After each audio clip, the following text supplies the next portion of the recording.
Hello and welcome to another Beardy David video. Now today I'm going to be looking at my top 5 favourite books from last year, way back in 2020. It feels like I'm a bit late to the party on doing this video, but it's still January, so I think I can technically still talk about some of my favourite books from last year. So let's just go straight into it. Number 1 is an audiobook, and that is Louis Theroux's Gotta Get Through This. Now, you all know I'm a big fan of Louis Theroux. I've got a couple of Louis Theroux t-shirts. I think I've watched all of his documentaries probably more than once. I've got a cool Louis Theroux candle. And there is said candle. I mean, it's nearly gone now, but I'm definitely going to keep the jar because it's really cool. I think Lauren got it for me as a Christmas present. So yeah, the man is a legend and I am definitely a huge fan of his. And then so when he brought out the book and I knew that he was going to be doing the audio for the audiobook, I was just like, well, that's the only way I want to listen to it. And it's just about Louis' life. It's his biography and about how he got into journalism and his interest in life. Like, he's a huge rap music fan.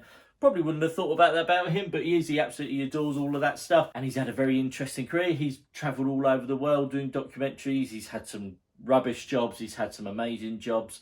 And it felt like it took him quite a while to find like his niche in the journalist world, because he's also like tried his hand at acting as well. So he's kind of done it all really in the entertainment / journalism world. And I'm glad he is the man who he is today. I mean, well, wouldn't it be lovely to like be interviewed by Louis Theroux, or just I'd love him to, like, I mean, it would be a very interesting documentary, him filming me for a day, but I'd love him just to follow me around and just ask me questions. We'd have a great time. So Louis Theroux, come and find me and we'll film for a day. Then next on the list is Pumpkinheads by Faith Erin Hicks. Now, this is a graphic novel and it is absolutely gorgeous. I love this book. This is probably my favourite graphic novel. It basically follows these two people who work at a pumpkin patch. Let me show you the map of the pumpkin patch. It is, I would love to visit this place. It's got so many cool things. Look at that. How awesome is that? Hopefully you can see that.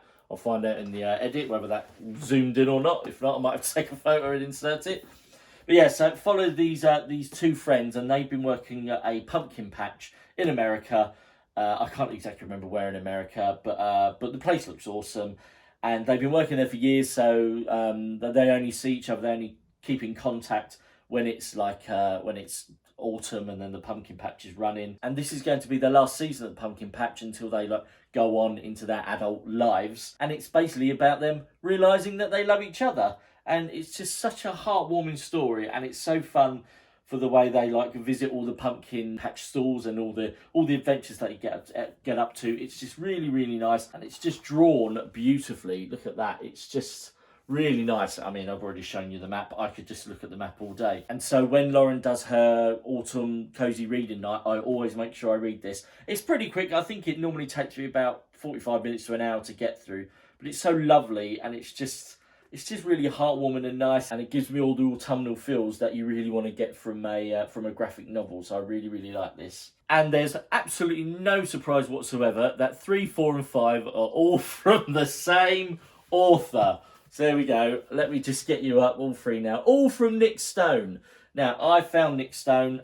Lauren just kind of gave it to me because she knows I'm quite a big fan of YA, and she knows I like stuff that's American, anything that's like American-y based. I really enjoy it. So she said, just give, this is the first one I read, which was Jackpot by Nick Stone. She kind of said, it's something that I think you'll enjoy, so give it a go. And within, I think, 10 to 15 pages, I was already hooked. And this follows Rico, who's a bit down on her luck. She works at a gas station to help her mum pay the bills, and she has to look after her little brother, who's a little bit poorly. And the place sells lottery tickets, as does most places in the world.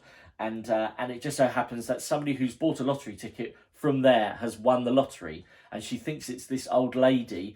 And so she tries to track her down because she thinks the old lady might give her half, because the old lady bought 2 tickets, and she said to Rico, right, you have one because you're such a lovely person. And so Rico chooses the ticket, but it's not that one, and she thinks it's the other one. And she ends up receiving some help from a boy in school called Zane, who, is it Zane or Zan? I think it's Zan. And then end up striking up like they have a blossoming friendship. And yeah, it just follows the highs and lows of them hunting down to the lottery ticket, and it's just so wonderfully written, and it's really good fun, and it just had me hooked from, as I said, from very early on. And then and with me, when it comes to reading, if I'm not hooked instantly, then I quickly drift off, and I probably will end up not reading the book. And then so I thought, if I'm going to like this, I'm definitely going to like more from Nick, which leads me on to my next book, which is Dear Martin by Nick Stone. Oh, I'm really sorry, because all I seem to do on this channel, I should rename this channel just to the Nick Stone Appreciation channel, because I do speak a lot about her. But as I've said many times, I love that I have a favourite author. I think it's wonderful. So, Dear Martin it's not a follow-on from Jackpot. It's a completely different story, and it follows Justice, who he's a very intelligent kid. He's like the top of his class. He's on his way to going to college, but an incident happens where he wrongfully ends up in handcuffs, and then that kind of opens up his eyes to the world of racial issues that he kind of almost thought that he didn't know about. And then he starts to write letters to Martin Luther King Jr. Now, obviously, Martin Luther King Jr. is dead, but he kind of writes them to him and then keeps them for himself. And it's such a very interesting book to read, and it's got some heartbreaking moments. It's got some wonderful moments, as it has with all Nick Stone books. And I really, really enjoyed it, and it's got some really wonderful characters in it. And I couldn't put this down. I read this one very quickly. I read this one a lot quicker than I did Jackpot. And it was just fantastic. And it was just a very moving book. And I'm so pleased that I was able to read it. And then this handily leads me on to my fifth and final favourite book of the year, which was a sequel to this in other sorts, which is Dear Justice. Now, one of the characters in the book was Kwan, who ends up going to prison in the book. And then this follows Kwan's story. So this kind of is almost kind of like a bit of a prequel at the start of the book. So you follow Kwan's life as it leads up to him and the events that ends up leading him going to prison, and he's wrongfully accused. And then it almost catches up with the Dear Martin story, and then Kwan starts writing letters to Justice, and then Justice replies, and then it's basically a case of trying to help Kwan be released from prison. And it just follows the same narrative as all of Nick's books, and it's just fantastic. I really, really enjoyed this one as well. So there we go. Those were my, hello pen, there are my top 5 books of the year. So I wonder what the bookish world of 2021 is going to bring me. So what are we? We're nearly at the end of January. I've already finished my first audio book, but I won't tell you about that. You'll have to wait to hear my bi-monthly TBR wrap up at the end of February, but I'm hoping to have read a few more by then.